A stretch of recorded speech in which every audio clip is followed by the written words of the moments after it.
Amém. Bem, irmãos, então hoje nós vamos estudar o capítulo 8 da Confissão de Fé, Cristo Mediador. Nós vamos, pela graça de Deus, fazer essa exposição.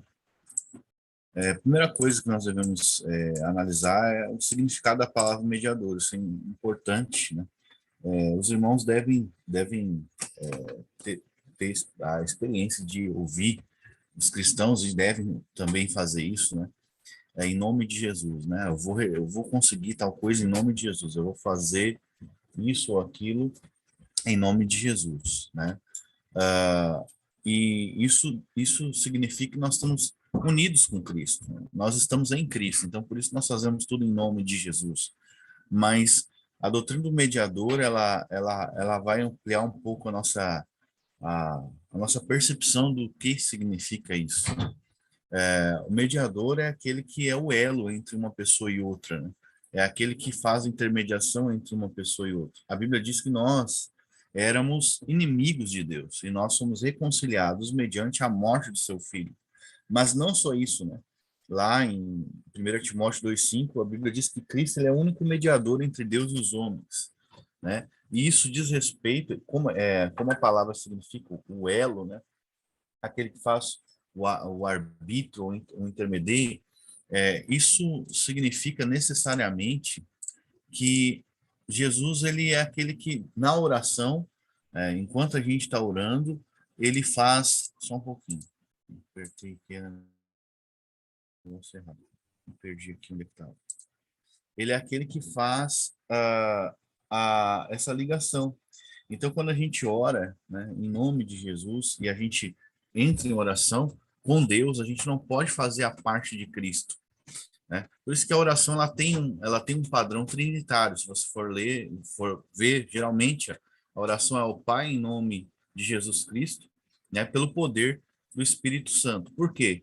Não que isso seja uma regra, né, mas nós temos orações na Bíblia diretamente ao Senhor e orações a, a, a Deus Pai, mas significa que sempre que o cristão ora, ele está orando através desse mediador, que é esse elo entre ele e Deus, né? Então, por causa da reconciliação, nós éramos inimigos de Deus por causa dos nossos pecados, e nós fomos reconciliados com Deus. Então, é importante frisar esse termo mediador. Eu vou fechar outras abas aqui para ninguém ficar me atrapalhando. Eu sei que era alguém aqui do curso, mas aí depois eu respondo do EBD, depois eu respondo particular. Então, aprove a Deus, capítulo 8, parágrafo 1. Aprove a Deus em seu eterno propósito escolher e ordenar o Senhor Jesus, seu Filho unigênito, para ser mediador entre Deus e o homem. Então, ali nós temos os textos bíblicos. Isaías 42, 1, 1 Pedro 1, 19 e 20, João 3, 16 e 1 Timóteo 2, 5. Então, como mediador, de que forma ele faz essa intermediação entre nós e Deus, né? Nós vimos que tem a ver com a redenção dos nossos pecados e com a oração. E justamente por isso, né, ele faz o papel de profeta e de sacerdote. Por quê? O profeta ele é a boca de Deus para o homem, o sacerdote ele levava o sacrifício, né, e a petição de perdão dos pecados a Deus. Então, nesse mesmo sentido, Jesus ele é também o profeta e o sacerdote. Nós vemos isso na Bíblia, em Atos 3, 22 e Hebreus 5, 5 e 6. Significa, então, que ele faz justamente essa ligação. Ele apresenta Deus para nós através das escrituras sagradas, através de si mesmo, e também ele nos representa diante de Deus, sendo o nosso sacerdote. E rei, Salmos 2:6, Lucas 1:33. Isso aqui é importante, o Edu está falando sobre as leis ali, e a Bíblia fala sobre a lei da liberdade e lei de Cristo, lá em Tiago e também em Coríntios. Qual lei que é a lei de Cristo e a lei da liberdade? É a lei de Deus. Por quê? Porque Jesus, quando é interrogado por qual seriam os maiores dois mandamentos, lá em Mateus 22, ele diz que os maiores mandamentos são: amarás o Senhor teu Deus de todo o teu coração, de toda a tua alma, de todo o teu entendimento, com todas as tuas forças. né? E amará o teu próximo como a ti mesmo. Esses são os dois maiores mandamentos, e desses mandamentos dependem toda a lei e os profetas, que é o que o Edu estava falando ali. Então, como rei, nós temos a figura de autoridade, né? E ele nos deu leis, nos deu para que a gente viva, né? Então, não existe cristão sem lei, né? Lá em Mateus, no capítulo 7, Mateus capítulo 7, se os irmãos quiserem abrir, eu vou abrir rapidinho, versículo, vamos ver no versículo 15 até o 23, só para você entender esse ofício de Jesus como rei. Cuidado com os falsos profetas. Eles vêm a vocês vestidos de peles de ovelha, mas por dentro são lobos devoradores. Vocês os conhecerão por seus frutos. Pode alguém colher uvas de um espinheiro ou figos de vinhas daninhas? Semelhantemente, toda árvore boa dá bons frutos, mas a árvore ruim não dá frutos, né? Dá frutos ruins. A árvore boa não pode dar frutos ruins, e nem a árvore ruim dar frutos bons. Toda árvore que não produz bons frutos é cortada e lançada no fogo. Assim, pelos seus frutos vocês conhecerão. Nem todo aquele que me diz Senhor, Senhor, entrará no reino dos céus, mas apenas aquele que faz a vontade de meu Pai que está no céu. Então, só entra no céu, no reino dos céus, quem faz a vontade de meu Pai que está no céu. Muitos me dirão naquele dia: Senhor, Senhor, não profetizamos em teu nome não expulsamos demônios e não realizamos muitos milagres? Então eu lhes direi claramente: nunca os conheci. Afastem-se de mim, vocês que praticam o mal. Então a palavra aqui, praticar o mal, é anomia, que significa uma pessoa sem lei. Nomos é lei, né? A gente já viu nos outros estudos, e é uma negação. Essas pessoas expulsaram demônios, ou alegaram expulsar, profetizaram, mas fizeram muitos milagres, inclusive, mas elas viviam sem lei, né? E elas chamavam Jesus de Senhor, Senhor. Aqui é um termo que se usa ao rei, a alguém que tem autoridade, né? Aqui nós estamos falando do ofício de Jesus como rei. Então elas viviam sem lei, como se Jesus não tivesse dado uma lei para elas. E Jesus revela que isso se dá à natureza delas. Elas não faziam parte desse reino espiritual. A natureza delas era não regenerada, né? Também tem a ver com a confissão de fé, né? Nós vamos ver que os frutos também são a confissão, principalmente aquilo que sai da boca das pessoas. Então, uma pessoa que negue, por exemplo, a doutrina de que Cristo é a nossa justiça e de que ele se tornou da parte de Deus nossa sabedoria, e que pelo ato de justiça dele nós somos justificados, é uma pessoa sem lei, né? Uma pessoa que está andando fora daquilo que a palavra de Deus revela, né? É uma pessoa que não produz o bom fruto de confessar aquilo que a palavra de Deus confessa. Então, por isso que a igreja considera como herege, obviamente, deve considerar. né? Então, isso diz respeito ao ofício de Jesus sendo o nosso mediador como rei, né? Mas Jesus ele cumpre a lei por nós, né? Porque mesmo que nós devamos obedecer, nós sabemos que ainda nós não conseguimos obedecer completamente à lei de Deus. Então, ele é o cabeça e salvador de sua igreja, lá em Efésios 5:23. O herdeiro de todas as coisas, Hebreus 1:2, e o juiz do mundo, né? 17:31. Ele vai julgar o mundo quando ele voltar. Para quem, desde a eternidade, lhe deu um povo, né, para ser sua semente. João 17:6, Salmos 22:30, Isaías 53:10. E para ser por ele remido no tempo chamado justificado, santificado e glorificado, esse povo, né? 1 Timóteo 2:6, Isaías 55:4-5, 1 Coríntios 1:30. Então, irmão, isso aqui não é uma brincadeira, e muito menos as doutrinas que ligam essa realidade espiritual não são brincadeira, porque você vai perceber que Deus tem um plano desde a eternidade passada, e Deus dá um povo para Cristo, para ser remido, né? Remido, comprado, né? Resgatado do poder do pecado, chamado, esse chamado é o chamado eficaz dentro de nós, que o Espírito Santo atua, justificado, né? Declarado justo diante de Deus, por causa da obediência e da morte de Jesus Cristo, e santificado e glorificado. A santificação ela não está fora do pacote. Então, nós somos escolhidos, né, para sermos santos e irrepreensíveis diante do Senhor. Efésios 1, 4 e 5. Então, não tem eleição sem santificação. E quem vive em pecado, lamento dizer, mas provavelmente não nasceu de novo, né? Então, nós podemos continuar aqui. Quando consideramos como pessoas ignoram as leis de Deus e transgridem os seus mandamentos sem preocupação, parece que a doutrina resumida, a doutrina, perdão, parece que a doutrina do pecado, resumida no capítulo 6 da Confissão, deve ser a doutrina mais importante de todas. E até que as pessoas reconheçam que suas vidas ofendem a Deus, presumivelmente, essa doutrina é de fato mais importante em uma abordagem prática. Mas quando o pecado é reconhecido como tal, então parecerá que o capítulo 8, que descreve o remédio para o pecado, é o mais importante. Por quê? Porque não adianta só a gente dar o diagnóstico. Nós precisamos ser médicos que administramos a cura.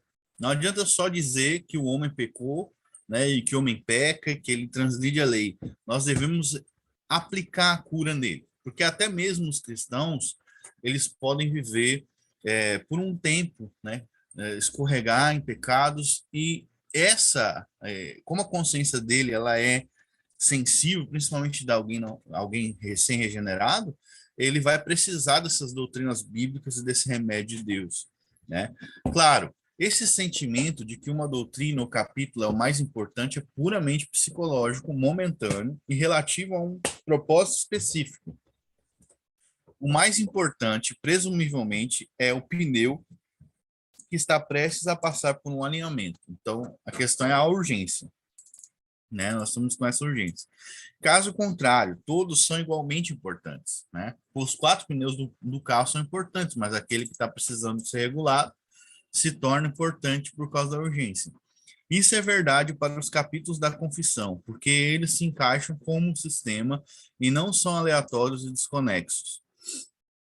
Foi previamente apontado que as doutrinas da predestinação e providência fundamentam o chamado eficaz e a perseverança dos santos, né? O pacto está relacionado ao batismo do Novo Testamento, e é claro que a queda do homem necessita de um redentor e mediador. Todos eles se encaixam. Então, isso aí nós podemos ver até o plano de Deus, né? Nós já vimos sobre o decreto de Deus, e Deus encerra os homens debaixo da desobediência para usar com eles misericórdia. O capítulo 8 é um dos capítulos mais longos da confissão. Ele contém uma grande quantidade de material. Se um grupo de discussão estiver estudando esse livro na proporção de um capítulo por semana, e se o material em alguns capítulos anteriores ou posteriores parecer muito escasso, aqui é o lugar para preencher o tempo de forma proveitosa. Examinar o ensino bíblico sobre a pessoa de Cristo, sua obra como mediador, leva muito bem em todo o Testamento, né? Então, irmãos, eu vou tentar fazer o que eu posso aqui para a gente poder finalizar, tá? O capítulo começa com outra referência ao propósito eterno de Deus, que foi feito porque aprove a Deus fazê-lo. Claro que beneficiou a humanidade no final, mas a iniciação foi simplesmente o bom prazer de Deus, do Deus soberano. Nesse caso, o ponto particular é a escolha divina de Cristo como mediador entre Deus e o homem, né? Visto que o homem, com a queda, tornou-se totalmente inclinado para o mal, de modo que a mente carnal está em inimizade contra Deus e não pode estar sujeita à lei de Deus, não apenas a salvação requeria a iniciativa de vir de Deus, mas também haveria de ter alguma forma de mediação entre dois inimigos. Então, Deus não só deveria salvar o homem, mas reconciliar ele consigo, né? Então, agora nós temos, aqui nesse parágrafo, nós podemos ver problemas que algumas visões caem, se você quiser tomar nota aí. Primeira, vou falar só sobre uma por enquanto, que é o pré-lapsarianismo e o pós-lapsarianismo. O que é isso, Yuri? Não é lapsarianismo da ordem dos decretos de Deus, mas existe um ensino, inclusive os adventistas, a Ellen G. White defendia, que Jesus ele veio com a natureza pecaminosa, ou seja, é pós-lapsariano, ele assume a natureza do homem depois da queda, né? Então, eles dizem que Jesus só poderia ser tentado se ele... Isso é uma heresia, tá? Porque a Bíblia diz que Jesus ele veio como um cordeiro, incontaminado. Está lá em Pedro. Então, ele não tinha pecado nenhum, né? A Bíblia também fala em 2 Coríntios 5:21. Aquele que não conheceu pecado, né?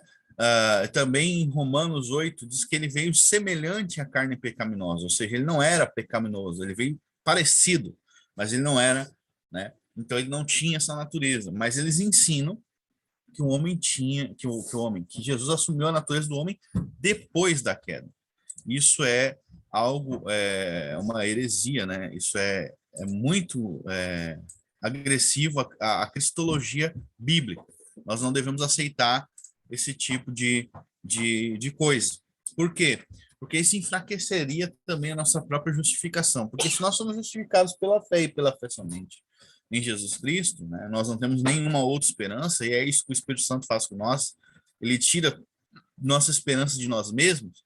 Nós precisamos de um mediador, né, e de um Salvador que cumpra completamente a lei de Deus e que seja totalmente puro e santo, né, para que nós possamos ter essa segurança. Então, é um ataque do diabo à nossa fé, direto, nós não devemos aceitar. Então, é necessário, então, que viesse, né, esse mediador perfeito. Normalmente, o mediador é um terceiro e não um dos inimigos. Portanto, pode parecer à primeira vista que um anjo seria intermediário apropriado, né? Nunca perguntou por que Deus não mandou um anjo? Agora, que houve uma escolha divina deliberada para qual pessoa definida foi selecionada para cumprir essa função, deve ser verificada pelo estudante por meio do exame de 3 medidas de referência da Escritura. Mas será visto ao mesmo tempo que essa pessoa não era um anjo. A razão é que o trabalho do mediador, nesse caso, exigia qualificações que os anjos não possuem. Os detalhes estão explicados com muito cuidado na Epístola de Hebreus. Então, a pergunta é, por que Deus não mandou um anjo? Né? Por que Deus não mandou, né, um outro terceiro? Porque ele mesmo, né, o Filho, teve que vir encarnar e morrer por nós. Cristo, portanto, é o mediador escolhido e suas funções envolvem os deveres de profeta, sacerdote e rei, como nós vimos isso também em outros estudos, né, nos pequenos grupos. É um pouco surpreendente que a confissão não diga mais sobre esses 3 ofícios. As seções 4 e 5 cobrem alguns materiais importantes, mas o breve catecismo, nas questões 23 e 26, e o catecismo maior, nas questões 42 e 45, ambos, os quais devem ser usados em conjunto com a confissão, dão alguns detalhes sobre o ofício de Cristo de profeta, sacerdote e rei, que não são mencionados na confissão de fé, nessa confissão aqui. O Catecismo Maior, pergunta 32, 36, 38 até o 42, também aborda mais profundamente a ideia de mediador. Na questão 36, o ponto importante é mostrado que Cristo é o único mediador, né? Isso é importante. 1 Timóteo 2:5, descartando assim as reivindicações do papado. Bom, isso aqui é super importante eu parar para comentar. Que como Cristo ele é o único, o Paulo fala, né, que ele é o único mediador entre Deus e os homens, né? E não há outro nome dado aos homens para que eles possam ser salvos. E mediador aqui não fala só sobre salvação, mas fala sobre oração, como a gente viu ali, ou se dirigir a Deus, necessariamente para a glória de Deus e pela graça de Deus, se exclui não só os papas e pastores que querem tomar o lugar de Cristo, mas se exclui também aquela oração aos santos e tudo aquilo que existe na Igreja Católica. Então nós temos que tomar muito cuidado, né, com todo tipo, com toda espécie de anticristo. Porque aquilo que quer tomar o lugar de Cristo como mediador nas nossas vidas é um anticristo, né? Então, por exemplo, se um mestre ele é a última voz, ele é a autoridade, ele não pode ser um profeta ou qualquer um, ele não pode ser, tem que ser Jesus Cristo, é o centro de toda a do nosso cristianismo, e não outro homem, né? Então, nós temos que ser muito cuidadosos com isso, né? Então, por exemplo, muitas vezes os irmãos vão lá e perguntam, ou querem uma resposta profética aos irmãos de outras denominações, e ficam debaixo de um fardo profético, onde a pessoa fica dizendo para ela quando que ela vai viajar, o que que ela vai fazer, né? Tem pessoas que são máquinas de revelação, entre aspas. Então você liga para ele para saber se o negócio vai dar certo ou não, quer saber. Isso aí é diabólico, isso não é de Deus. Nós não devemos viver assim. Cristo nos libertou disso, né? Ele é o nosso mediador. O Espírito Santo fala conosco. A Bíblia diz que ele nos ensina todas as coisas, né? Então nós, claro, eu não estou desprezando o dom profético, mas eu estou falando de tornar a pessoa também, isso faz parte, né? Tornar a pessoa como se fosse uma medianeira ali, né? Entre ti e Deus. Mas Jesus não morreu por ti, ele não deu a vida por ti, né? A fraqueza de crer, eu creio que a fraqueza de crer de que Cristo morreu por nós, ou a falta de lembrança disso, numa ocasião de urgência, vem por doutrinas erradas, como a expiação universal, por exemplo, né? Então, se o Espírito testifica, eu sou filho de Deus, sou eleito, e Cristo morre só pela igreja, morreu por mim, acabou. Ele é o meu mediador. Para que profeta? Não estou dizendo que Deus não vai levantar, eu estou dizendo que ele é a quem eu respondo e ouço primeiro, né? Então, nós temos que tomar muito cuidado com tudo que se torna anticristo na nossa vida. É algo que queira tomar esse lugar, né, de mediador. Mas, enfim, o breve catecismo de Westminster, pergunta 23, ela é a seguinte, ela vai dizer, que funções exerce Cristo como nosso Redentor? Cristo, como nosso Redentor, exerce as funções de profeta, sacerdote e rei, tanto no seu estado de humilhação como de exaltação. Vamos lá. Aqui acho que a gente chegou a fazer essas perguntas aqui já. Vamos para 24. Como exerce Cristo as funções de profeta? Cristo exerce as funções de profeta, revelando-nos pela sua palavra e pelo seu espírito a vontade de Deus para a nossa salvação. Ali, João 1:18, Hebreus 1:2, João 14:26, 16:30 e 16:13, né? Pergunta 25. Como exerce Cristo as funções de sacerdote? Cristo exerce as funções de sacerdote, oferecendo-se a si mesmo uma vez em sacrifício, para satisfazer a justiça divina, reconciliar-nos com Deus e fazendo contínua intercessão por nós. Hebreus 9:28, Romanos 3, 24, 26, Romanos 10, 4, Hebreus 2, 17, 7, 25, Isaías 53, 12. Pergunta 26. Como Cristo exerce as funções de rei? Cristo exerce as funções de rei, sujeitando-nos a si mesmo, governando-nos e protegendo-nos, contendo e subjugando todos os nossos inimigos. Salmos 110, 3, Atos 2, 36, 18, 9 e 10, Isaías 6 e 7, 1 Coríntios 15, 26 e 27. Então, irmãos, é importante, eu vou frisar isso aqui, nós entendemos essas funções de Cristo, tá? O que é o Redentor? Aquele que nos redimiu, que nos comprou para Deus com o seu sangue. E ele exerce como Redentor, como aquele que nos comprou para Deus, a função de profeta, sacerdote e rei. Aí ele vai explicando aqui, a função de profeta diz respeito à revelação da vontade de Deus para nós, para nossa salvação. Então, irmãos, nós temos que ler o que a Escritura diz no Novo Testamento, o que Cristo diz, o Espírito de Cristo diz, né? Ali nos Evangelhos e os Apóstolos, para que a gente conheça o caminho da nossa salvação, né? Então, você pega essas doutrinas judaizantes aí, você vê que falta Cristo ali, falta Cristo totalmente, não tem Jesus. Por que não tem Jesus? Porque eles vivem da sombra das coisas, né? De atos proféticos e coisas, e não tem o centro, que é a pregação da palavra de Deus, porque não existe essa revelação. Cristo, ele veio trazer a graça e a verdade vieram por ele. Ele veio trazer, então, demonstrar, deixar claro o mistério oculto de Deus, que é a igreja, os eleitos de Deus, aqueles que Deus escolheu, aqueles que creem, né?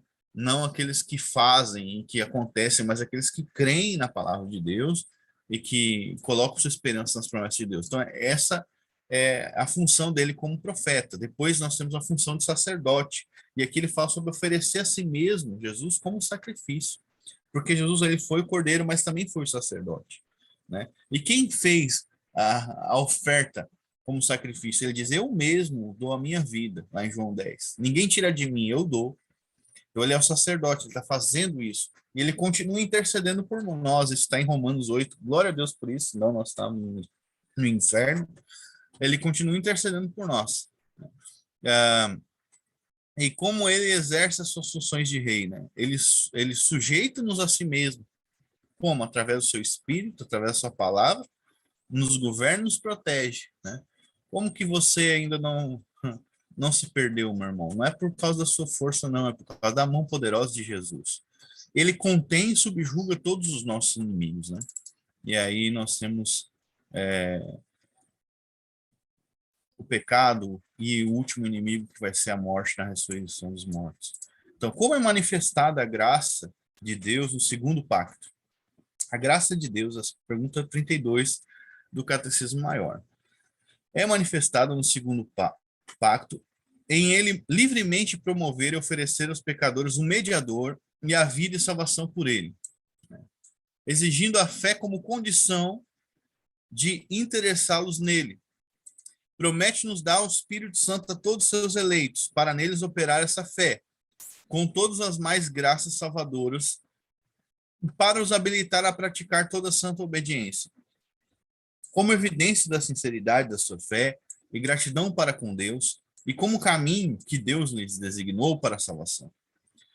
Gênesis 3:15, e aí vai Isaías 4 e os outros versículos e referências sobre ele ser esse nosso mediador e as provisões que ele nos dá. Quem é o mediador do pacto de graça? O único mediador do pacto de graça é o Senhor Jesus Cristo, que sendo o eterno Filho de Deus, da mesma substância igual ao Pai, no cumprimento do tempo fez-se homem, e assim foi contínua a ser Deus e homem em duas naturezas perfeitas e distintas, em uma só pessoa para sempre. Então, o mediador nós sabemos que é o nosso Senhor Jesus Cristo. E aqui nós temos a doutrina bíblica da encarnação, né? Vamos lá. Qual a necessidade do mediador ser Deus? Agora, por que Deus não poderia mandar um anjo? Que é a pergunta que estava lá atrás, irmão. Era necessário que o mediador fosse Deus para poder sustentar a natureza humana e guardá-la de cair debaixo da ira infinita de Deus e do poder da morte, para dar valor e eficácia aos seus sofrimentos, obediência e intercessão, e para satisfazer a justiça de Deus, conseguir o seu favor e adquirir um povo peculiar, dar a esse povo seu espírito, vencer todos os seus inimigos e conduzi-lo à salvação eterna. Então, um homem não poderia fazer isso. Só Deus poderia fazer. Por que o nosso mediador foi chamado Cristo? Nosso mediador foi chamado Cristo porque foi, acima de toda medida, ungido com o Espírito Santo. Eu falei sobre isso, eu acredito que foi num pequeno grupo aqui, não sei se foi num outro culto. E assim separado, vamos lá, e plenamente revestido com toda a autoridade e poder para exercer as funções de profeta, sacerdote e rei da sua igreja, tanto no estado de humilhação como na sua exaltação. Então, irmãos, vamos tomar isso aqui. Jesus Cristo, quando operava milagres, ele operava pelo poder do Espírito Santo, como homem. Então, você pode ver lá, ele não operou muitos milagres por causa da incredulidade das pessoas. Então, ele foi ungido pelo poder do Espírito, não que ele continuou sendo Deus. A Bíblia diz que ele continuou sendo Deus. Deus não muda, né? Deus continua sendo o mesmo. Mas como nosso mediador e como aquele que encarnou aqui, ele não teve por usurpação ser igual a Deus, se humilhou. Ele foi um homem ungido com o Espírito Santo, falando da humanidade de Jesus Cristo. E todos os milagres que ele operou, andar sobre as águas, ele operou através do Espírito Santo. Então, muitas pessoas usam isso, mas ele era Deus, né? Claro que era, lógico, por isso que ele não pecou, nós sabemos disso, né? Mas nós temos que ter, claro, por causa da nossa pecaminosidade, né? Nós falhamos, né? Nós somos como Pedro às vezes e duvidamos, mas nós não devemos nos acovardar, nós devemos ter fé, porque o Senhor venceu e nós estamos nele e nós vamos vencer, nós devemos crer que nós recebemos essa unção que vem dele, nós podemos fazer aquilo que ele fez, e como ele mesmo disse, outras obras maiores nós podemos fazer. Então, Mateus 16, João 3, 24 e outros textos bíblicos vão falar sobre isso. Como exerce Cristo as funções de profeta? Cristo exerce as funções de profeta, revelando à igreja em todos os tempos, pelo seu espírito e palavra, por diversos modos de administração, toda a vontade de Deus, em todas as coisas concernentes à sua edificação. João 18, 1 Pedro 1, 10, 12, Hebreus 1, 1 e 2, João 15, 15, Efésios 4, 11 e 13 e João 20, 31. A gente já viu basicamente isso aqui também. Como exerce Cristo as funções de sacerdote? Cristo exerce as funções de sacerdote, oferecendo a si mesmo, uma vez em sacrifício sem mácula, irmãos, sem mácula, a Deus, para ser a reconciliação pelos pecados do seu povo e fazendo contínua intercessão por ele. Hebreus 9, 14, 28, 2, 17, 7 e 35. Como exerce Cristo as funções de rei? Yuri, está repetindo, tá? Porque esse aqui é o catecismo maior. Nós vimos o catecismo menor. Cristo exerce as funções de rei, chamando do mundo um povo para si, dando-lhe oficiais, leis e disciplinas para visivelmente os governar. Então, irmãos, aqui, agora é importante ressaltar a importância do governo dentro da igreja. Então, tem pastor porque Jesus levantou. Existe profeta porque Jesus levantou. Existe mestre porque Jesus levantou, né? E existem disciplinas e leis bíblicas que Deus deu. Então, nós temos que ter esse respeito às autoridades. Só nós não podemos deixar que elas tomem o lugar de Cristo na nossa vida, como eu disse. Mas nós devemos reconhecer essas autoridades como autoridades instituídas por Deus, tá? A não ser, claro, quando elas sejam um anticristo, né? Daí a gente não deve aceitar. Dando a graça salvadora aos seus eleitos, recompensando a sua obediência e corrigindo-os por causa dos seus pecados, preservando-os por causa dos seus pecados repetiu aqui, sustentando-os em todas as tentações e sofrimentos, restringindo e vencendo todos os seus inimigos e poderosamente dirigindo todas as coisas para a sua própria glória e para o bem do seu povo, e também castigando os que não conhecem a Deus nem obedecem ao evangelho. Então, assim, Cristo, Jesus, ele exerce suas funções de rei, né? Você pode ver que é uma doutrina que só pode ser recebida, obviamente, pela fé, né? E nós precisamos urgentemente, né, de Jesus Cristo como nosso sacerdote para ter ele como nosso rei, né? Porque nós não podemos, ele nos governa, né, através do seu espírito, mas nós devemos conhecer também que ele é a propiciação pelos nossos pecados. Outro item mencionado na seção 1 do capítulo 8 da Confissão é que Cristo é o juiz do mundo.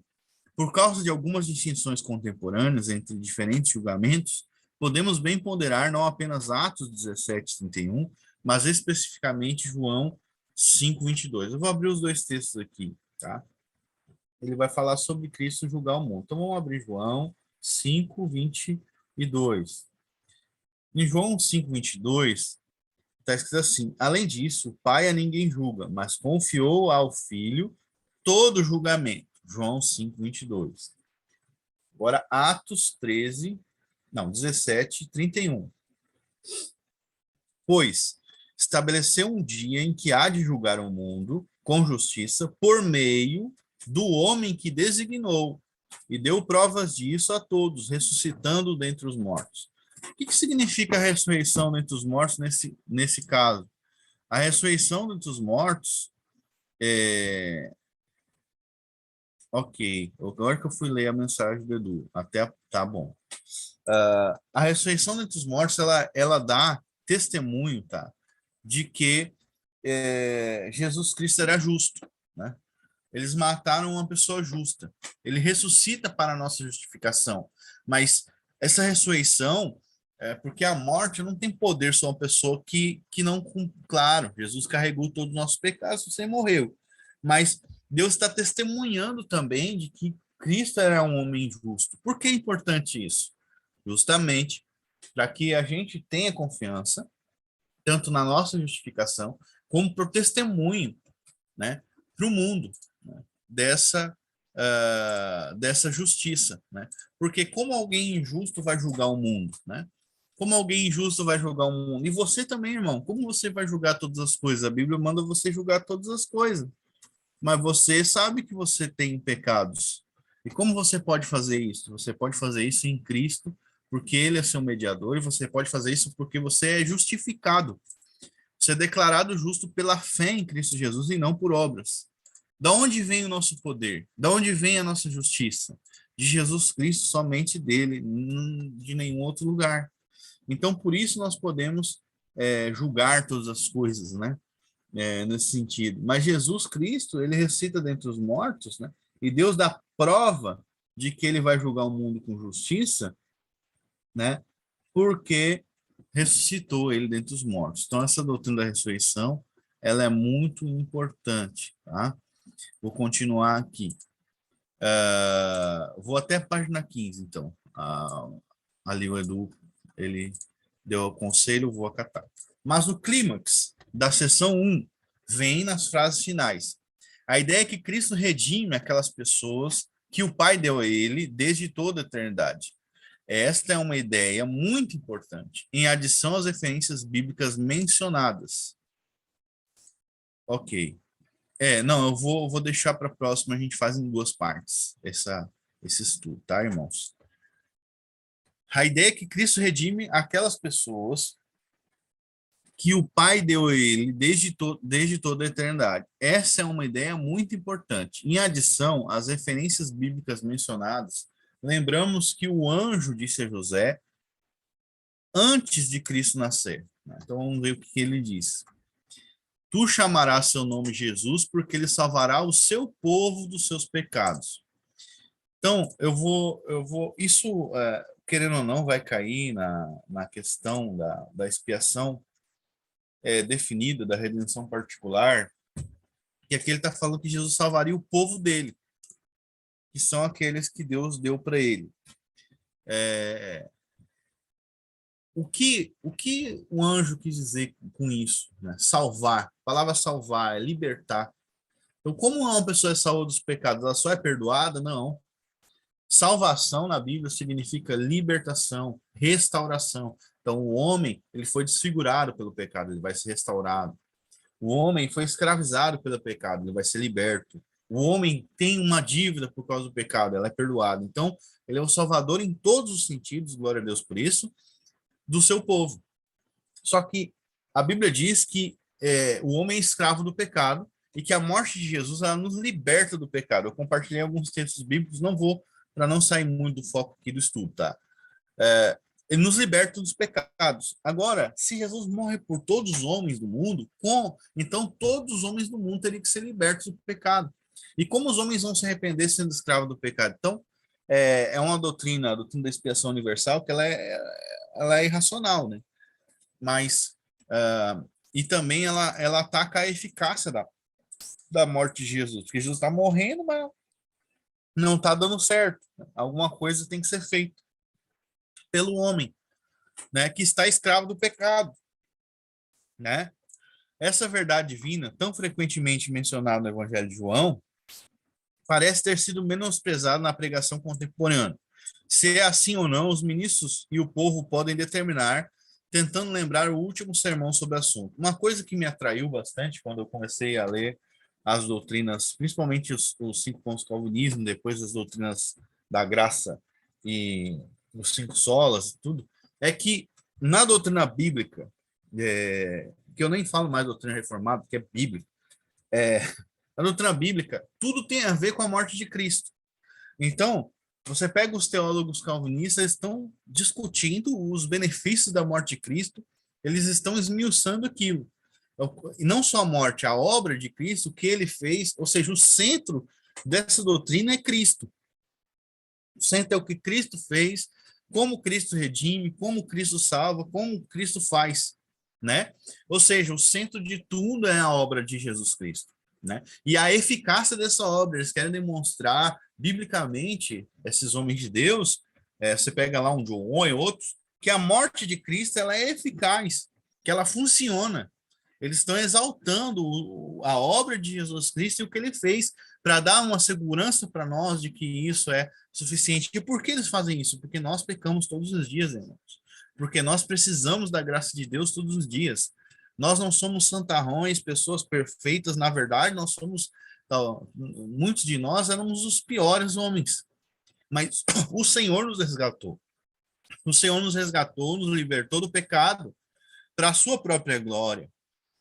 Para a sua própria glória, então, agora ele mostra o seu poder através de nós, o poder do seu sangue, né? Onde abundou o pecado, superabundou a graça. Então, tudo se torna agora o Cristo sendo a vida.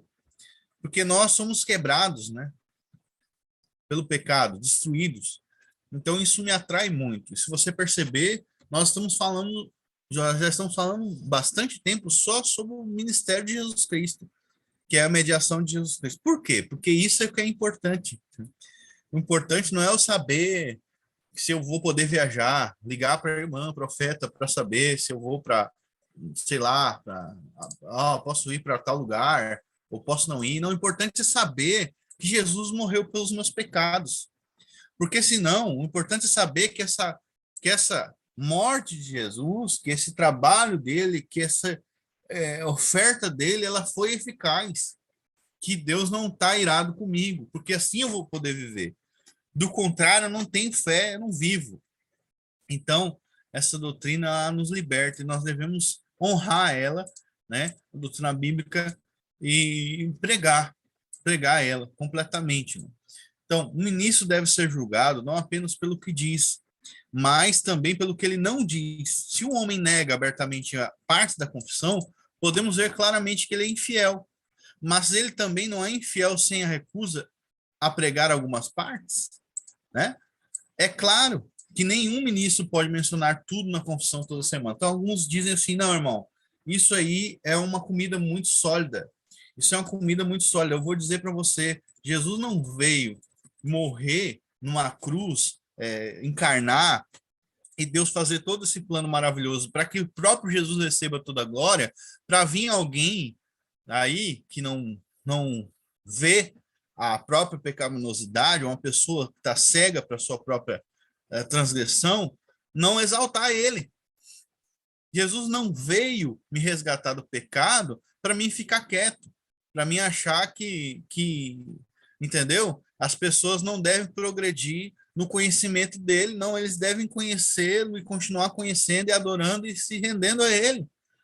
Então, o foco principal dessa doutrina não é o conhecimento em si, embora o conhecimento seja necessário, é a adoração. É a adoração a ele que deu a sua vida por nós, né? É isso que é importante. Então, as pessoas elas pensam que muitas vezes que isso é um alimento sólido. O que é sólido?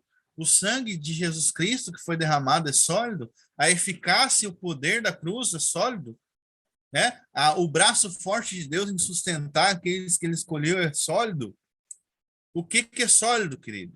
O que mais? Onde mais eu posso colocar os meus pés? Me oferece alguma outra coisa onde eu posso colocar minha cabeça e descansar?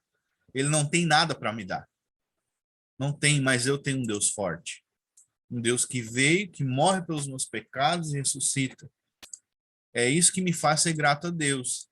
Não é o que me torna servo de Deus, não é o que eu faço. O que Jesus fez. E se eu não conseguir, se eu não ter paixão por isso, pela morte de Jesus Cristo, pelos seus sofrimentos, né? e por aquilo que Deus fez, e pela revelação bíblica que o Espírito Santo colocou na boca dos homens de Deus, e ficar atrás de profetada, e ficar atrás de outras coisas desse mundo, então eu não sou servo de Cristo, então eu estou fazendo outra coisa. Estou fazendo outra coisa. Nós somos muito falhos, mas o Senhor é que deve ser glorificado. Por que nós somos tão humilhados muitas vezes? Porque Deus decreta todas as coisas, irmãos, até mesmo nossos pecados.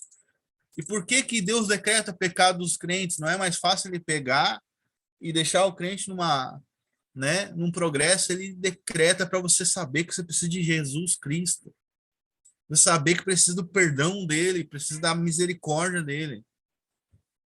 Porque nós somos cheios de justiça própria. E muitas vezes o Senhor nos deixa em nossas iniquidades para mostrar que nós não somos melhores que ninguém, que nós não precisamos do sangue do seu Filho amado.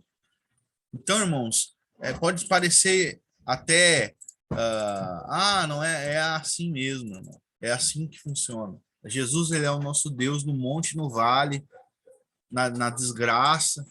Quando você faz certo, Jesus te ama. Quando você erra, te ama também. Entendeu? Quando Pedro caiu e afundou lá, Jesus não disse, não, agora tu está excluído agora. Tu não teve fé, tu está excluído. Não, não. Por que tu, né? Por que tu não creu? Pega e levanta Pedro. E Pedro continua sendo Pedro. Jesus não destrói a nossa identidade, ele não nos lança fora. Nós somos escolhidos para estar com ele. Então não existe pecado que nos separe de Jesus Cristo. Não existe.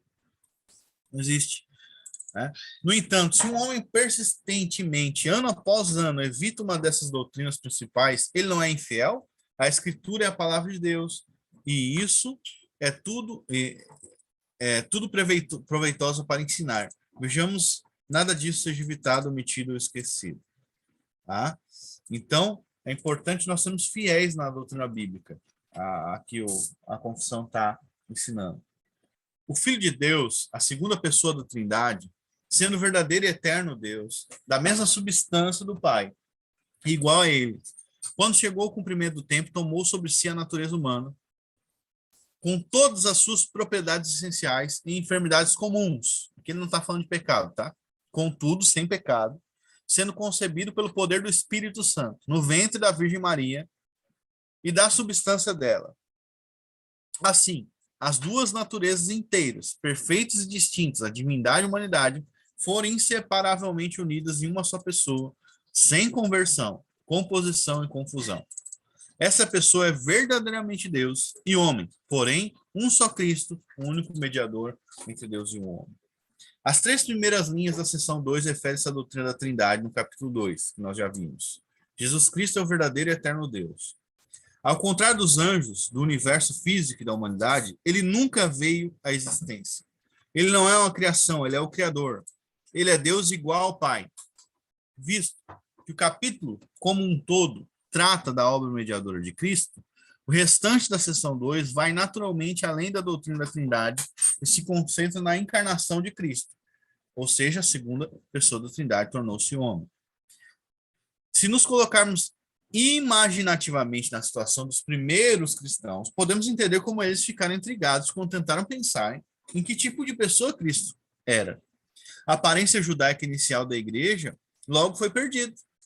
De qualquer maneira, o Antigo Testamento não indicava claramente a natureza do Messias. Então pense, né? Quando João vem dizer que no princípio era o verbo era Deus e o verbo estava com Deus. Então, quando João começa a falar e demonstrar que Jesus não era só homem, mas também, não só João, mas o Novo Testamento, que ele era Deus, isso foi uma ruptura com o judaísmo, né? Inicial, não com o judaísmo original, ou seja, com a revelação bíblica, mas com o judaísmo, porque agora você quebrou a banca toda. É assim, ó, tu não sabe de nada. Não sabe de nada. Agora tá vendo aí, ó. A revelação vem ser exposta, né? Então, Deus se fez homem. Aí você pensa, os gentios que logo se tornaram a esmagadora maioria da igreja não podiam, com sua origem pagã, compreender facilmente a natureza de Cristo. Nada no paganismo deu a eles qualquer sugestão. Consequentemente, a igreja levou alguns séculos para digerir o ensino da Bíblia. Primeiro veio a doutrina da Trindade, formulada pelo Concílio de Nicéia em 325 depois de Cristo. Então, irmãos, no paganismo, você tinha Hércules, que era filho de Zeus. Você tinha esses pseudo-deuses, mas nenhum deles era o deus do judaísmo, da Bíblia, na verdade. O Deus da Bíblia, ele era onipotente, onipresente, não morria, essas divindades pagãs morriam. né? A gente está falando do Deus da Bíblia, a gente está falando de um Deus transcendente, um Deus de verdade, não é um brinquedo, né? A gente não está falando de coisa pouca, a gente está falando de Deus, de verdade. Então, isso não ficou simples da igreja entender, principalmente os pagãos, né, que se converteram a Cristo. E a igreja teve que penar bastante para estabelecer a doutrina da Trindade. O próximo avanço importante foi definir a doutrina de Cristo como uma pessoa com duas naturezas. Isso foi feito na Calcedônia em 451. Aqueles que estão interessados tanto na história quanto no significado dessas declarações, perdão que eu fui para frente, declarações definitórias vão gostar de ler os credos da cristandade Schaff e a história da doutrina cristã de Scheck. Este último é particularmente completo e caro. Um estudo moderno do assunto é útil, embora um tanto difícil. The Humiliation of Christ, A.B. Bruce. As pessoas perdem muito por restringir a Thurber, Wodehouse e negligenciar essas produções valiosas. A ideia principal não é muito difícil de entender. Para servir de mediador, o Filho de Deus teve que se tornar homem. Isso é evidente com respeito à crucificação. Obviamente, se o mediador fosse morrer na cruz, ou morrer de qualquer forma, era necessário que ele tivesse um corpo. Um espírito puro não pode ser executado. Como está escrito em Hebreus, desde então, Hebreus 2,14, os filhos são participantes da carne e no sangue, ele também participou do mesmo, para que pela morte ele pudesse reduzir a nada aquele que tinha um poder sobre a morte, isto é, o diabo. Então, Jesus ele tinha que se tornar homem. Ele não podia ser só, né, um espírito. O espírito não pode sofrer.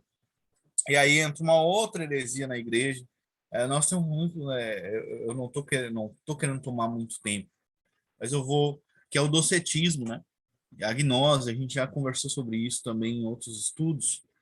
O docetismo ensinava que Jesus ele não veio com um corpo físico real. Ele era como se fosse um fantasma ou aquele corpo era uma espécie de avatar, não sofria, não sentia nada, né? Um espírito. Isso é uma doutrina diabólica. João chama essa doutrina de essa doutrina de quem prega essa doutrina de anticristo. Por quê? Porque se você tira o sofrimento do Senhor Jesus Cristo, você tira a dor dele, você está destruindo a obra de Jesus Cristo. Então, uma forma do diabo entrar dentro da igreja através da gnose foi ensinar que Jesus Cristo não sofreu literalmente. Foi uma cena, foi uma encenação. Não era, né? Não, mas Jesus vem em carne, a Bíblia diz isso. Ele vem em carne. Então, todo aquele que nega que Jesus vem em carne é do diabo, é anticristo. E outra coisa, todo aquele que nega que Jesus é Deus é do diabo. Jesus disse: se vocês não crerem que eu sou, João 8:24, morrereis em vossos pecados. E aqui eu brigo até com o trinitariano que às vezes não aceita. Mas Jesus está tomando o ego eime ali como Deus. E Jesus recebe a adoração de lá em João 20:28, Jesus recebe a adoração de Tomé. E Tomé diz: Senhor meu e Deus meu. E Jesus diz: porque tu me viu, tu creu? Jesus não repreende Tomé. Então Jesus é Deus, né? E Jesus ele tinha essa consciência de que ele era Deus, ok? Então, quando a pessoa nega que Jesus é Deus e nega que Jesus sofreu na cruz, realmente ela é do diabo, ela é filha do diabo. Nós não devemos aceitar esse tipo de ensino dentro da igreja e nem uma pessoa que, tudo bem, uma pessoa que vem de fora, que não conhece, a gente vai lá e ensina com paciência, espera o Espírito Santo iluminar a mente dela. Agora, uma pessoa que vem dentro da igreja e começa a ensinar esse tipo de coisa, ela deve ser fortemente rechaçada. Mas o distinto evangelista, anteriormente mencionado como não tendo credo, estava muito errado quando escreveu Jesus como Deus em um corpo. Isso aqui acho que é Apolinário, né? Não. O que chamamos de encarnação envolve mais do que Deus tomando um corpo, né? Se eu não me engano, Apolinário ele ensinava que Jesus, tinha consciência divina num corpo humano. Então, a mente era de Deus, mas o corpo era de homem, ok? Se não me engano, é isso, tá? Então, Apolinário, ele ensinava isso. Então, pensa, por dentro é Deus, mas por fora é homem. Mas não é isso que é a doutrina da encarnação. Vou explicar por quê. Porque Jesus, ele também tem um centro de consciência, a mente dele também pensa como homem. Ou seja, dentro de Jesus, ele entrega o espírito ao Pai, né? Então, ele tem um espírito humano também. Ele é Deus, mas ele tem tudo que um ser humano tem. Ele sente fome, ele sente sede, ele pensa, né? Ele é homem, 100%, é tremendo demais, né? E então, ele não é somente Deus, a mente divina, ou Deus, né, dentro, como mente, e por fora só a casca, que é o corpo. Não, não, não. Ele é homem com todos os atributos humanos, né? Então a gente não deve encarar o apolinarismo como uma doutrina bíblica. Também deve ser condenado. Porque quando eles perguntam quando isso vai acontecer, né? Jesus diz, olha, nem o filho sabe, só o pai. Mas está falando como o centro de consciência humano dele. Obviamente, a divindade sabe tudo, então quem é esse que não sabe? Né? O dia e hora. Né? Então está falando ali como homem. Então, muitas vezes, Jesus ele toma a sua própria natureza humana e fala como homem. Muitas vezes fala como Deus. Ó, antes que Abraão existisse, eu sou. Né? Então, nós temos que ter esse discernimento para não cair em heresias. Né? Depois, nós temos nega a natureza humana de Cristo. Justamente. Depois nós temos o nestorianismo, né? Que nós não sabemos exatamente o que Nestório defendeu. Nós sabemos o que é o nestorianismo que o credo nega, que nós também devemos negar, né? Que fala ali sobre ser duas pessoas no sentido da confissão ali e do credo, né? Ou seja, duas pessoas distintas. Não, não, não, ali eles fez uma pessoa, mas em que sentido? Né? Em que sentido uma pessoa? Isso nós devemos tomar muito cuidado. Então, o Nestório, ele também confundiu, não digo Nestório, mas a heresia que o credo ali está combatendo, da Calcedônia e os outros, né? Eles confundiram a natureza, confundiram as naturezas. Nós não podemos confundir as naturezas. Ele é plenamente Deus e plenamente homem. Agora, ser plenamente Deus e ser plenamente homem, daí entra aquela coisa que Clarke e Jung defende e, de fato, faz sentido.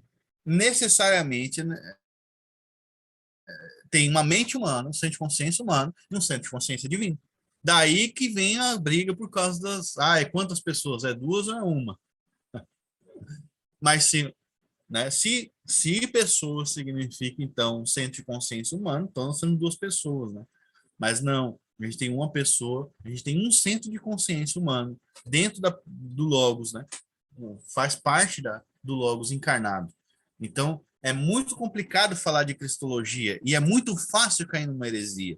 Por isso que a gente tem que tomar a Bíblia com temor, né? E estudar com temor a Escritura. Não adianta só pegar, mas esses debates aí, não, você pode ver, é aos poucos que a serpente vai entrando, e se você não tem discernimento, você cai na lorota dela.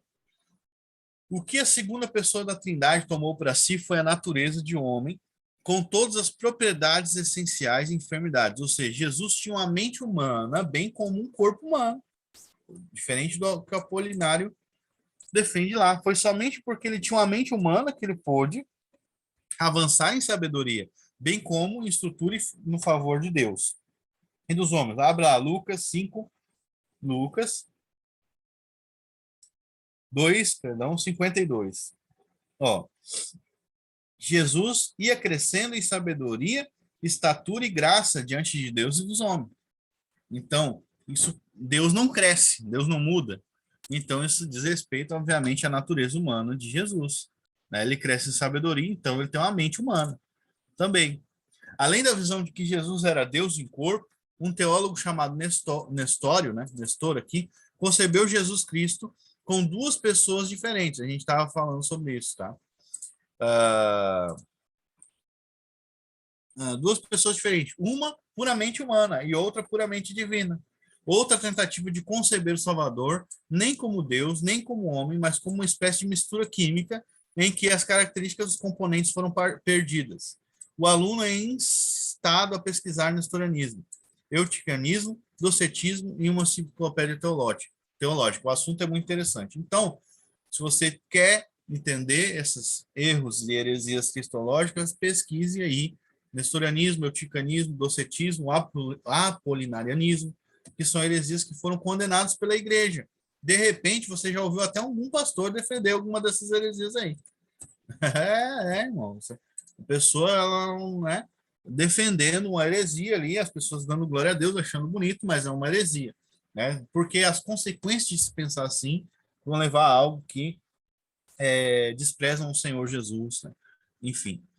Por fim, o Concílio da Calcedônia, após quase 400 anos de história da igreja, chegou à doutrina ortodoxa que duas naturezas inteiras, perfeitas e distintas, foram inseparavelmente unidas em uma pessoa, sem conversão, composição ou confusão.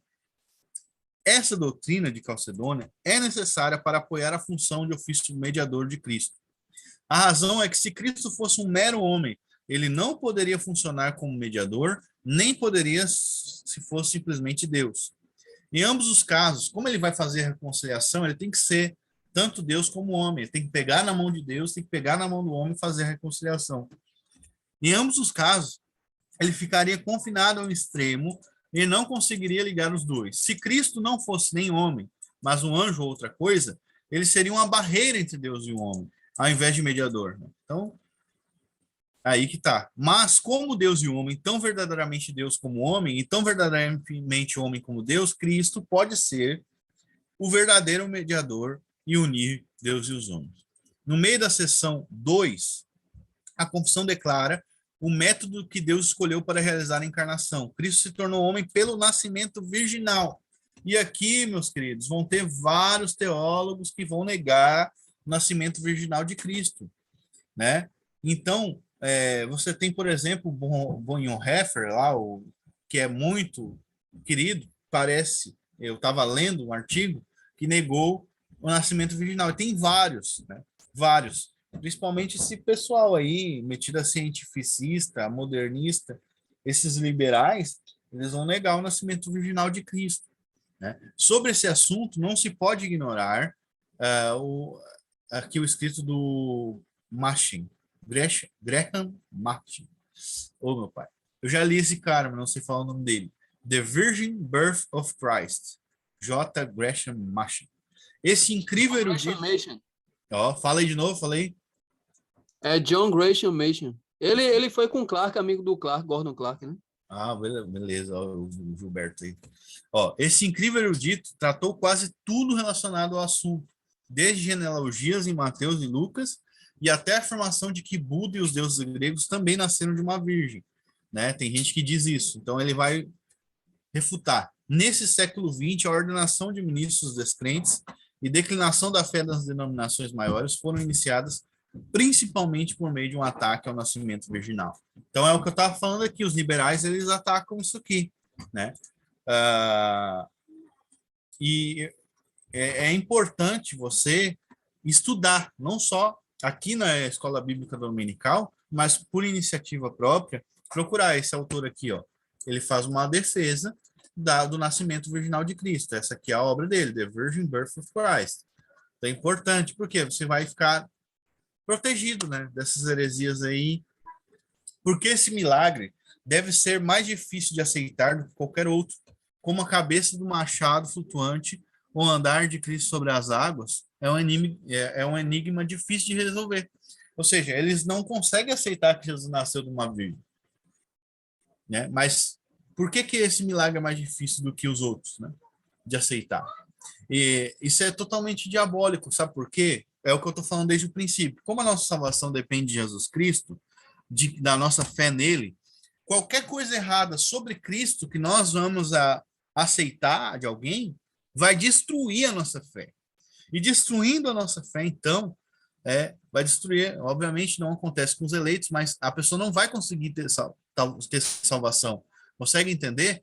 Então, ataca a cristologia, ela ele vai acabar destruindo a possibilidade de alguém ser salvo, né? Porque se Cristo não nasceu de uma virgem, não era, ele herdou a corrupção de Adão, você pode perceber que Deus, o Espírito Santo, a Bíblia diz que desce sobre Maria, né? Ela vai ser cheia do Espírito Santo e ele vai gerar Jesus. Vai ser um ato, como se diz aqui, direto de Deus. Não teve nem ligação entre José e Maria. Embora, de certa maneira, ok? Jesus, ele é descendente de Davi, né? Ele está ali na genealogia, ali, de José, ele adentra ali, mas Deus faz com que ele adentre de uma maneira sobrenatural. Ou seja, Deus não segue aquela linha, né, hereditária, né? Deus intervém na história. Deus vem e dá um corpo a Cristo. E diz ele, e por determinação e autoridade de Deus, ele agora é descendente de Davi. Ele não é descendente de Davi por causa que ele herdou ali, digamos assim, fisicamente, né, aquele sangue que corria nas veias de Davi. Não, é por intervenção de Deus. Então você vai perceber como isso é muito importante, né? Então Deus faz com que ele se torne homem e assuma a natureza humana, e Deus, por sua soberania e por sua própria autoridade, coloca Jesus Cristo como descendente de Davi. Alguém pode ficar bravo, mas quando João está batizando, ele diz aos fariseus assim: olha, vocês não digam somos descendentes de Abraão, porque Deus pode fazer até dessas pedras descendentes de Abraão. Ou seja, meu Deus, é loucura mesmo para quem está preso ao naturalismo, né? Deus pode fazer de uma pedra filho de Abraão, mas não pode encarnar o filho dele e fazer descendente de Davi. Que absurdo. Então você percebe que é um ato soberano de Deus, e Deus estabelece, ele é descendente de Davi, e Paulo fala que ele é descendente de Davi segundo a carne. E como isso? Aí isso deixa as pessoas loucas. Pessoas apostatam da fé por causa disso. Pessoas abandonam a fé por causa disso. Por quê? Porque Deus tem os seus eleitos e só eles vão ouvir a voz do seu espírito, só eles vão saber lidar com o diabo, só eles vão perseverar na fé. E as heresias existem para afastar os réprobos mesmo da igreja. Então, ele é descendente de Davi segundo a carne por uma determinação soberana de Deus e pelo poder de Deus que fez ele humano, né? Fez dele um ser humano, preparou um corpo para ele, formou um corpo para ele, mas não por hereditariedade. Isso deixa muita gente quase louca da cabeça, né? Mas por não aceitar a autoridade do Espírito Santo que as pessoas caem nisso, e elas não aceitam a autoridade do Espírito Santo porque elas não são ovelhas de Jesus. Mas, por alguma estranha razão, o nascimento virginal foi escolhido por um ataque especial, né? Então, vamos ver aqui. Os candidatos ao ministério disseram a seus presbíteros que não podiam afirmar o milagre biológico de um nascimento virginal. Por quê, irmãos? Por causa do empirismo e porque a fé deles estava baseada não na palavra de Deus, mas na ciência ou nas opiniões e pensamentos humanos.